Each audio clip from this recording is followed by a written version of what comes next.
What is going on, everyone? It's Brody back again to answer another tennis question. And today's tennis topic is going to be about how many tennis rackets you actually need to buy. So when looking into tennis rackets, one of the main things that you need to know about in order to figure out how much you need to buy is what level of skill you're at. If you're just starting out and you're just beginning, really you only need one racket. It's not going to do you too bad to only have one because you're just learning the game. You're most likely not going to be breaking strings. I don't think you have enough anger to break the racket, or at least I hope you don't. If you do, you may need another one just to throw if you get mad. But besides that, if you're just starting out, you've been playing for a little bit, you can probably do just fine getting it away with only using one racket.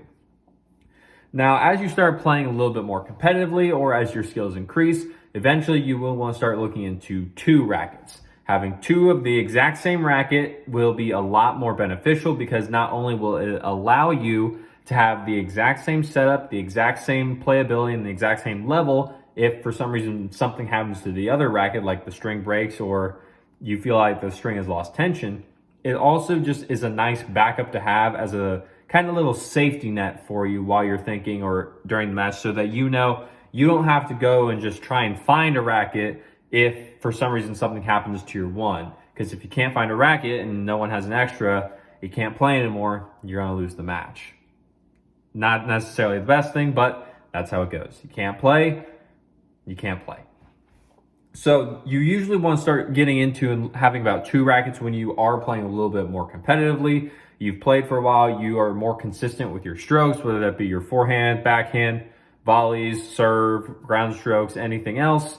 Just so that you know that you have the ability to go to a second racket if something happens, strings break, anything else like that. Usually you're playing around, I'd say, the 3.5 to 4.0 level.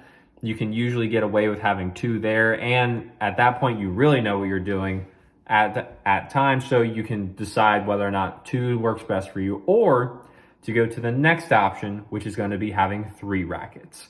So if you have three rackets, you know what you're doing. You're probably using a lot of topspin on your shots, so you really are just putting a lot of strain onto the string. You want to make sure that you have enough rackets to cover if anything were to happen to you. So that way you can make sure that you get to keep playing. You don't have to keep stopping all the time. And if for some reason you break two strings in the same match, you got your third backup ready and waiting for you, ready to go. Not going to waste any more time. So with that, you're usually looking at that 4.0 and above level. Three rackets is going to be usually the max for most players because after that, usually you don't need any more. If you do have more rackets than that, you can probably either just want to be a collector or you use some rackets to test different strings. You have a bunch of different ones, but mainly it's just collectors at that point. Once you get to that pro level, though, you're having a ton of rackets because not only do you not necessarily pay for them, you probably don't because you're sponsored, but you also get them strung for free sometimes.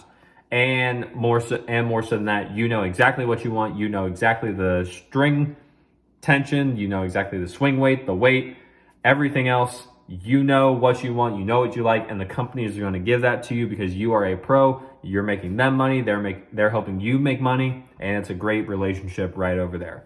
So that being said, really that's mainly what you're going to be looking for. You're looking for about one if you're a beginner, two if you're that intermediate player, and then three from above intermediate to advanced.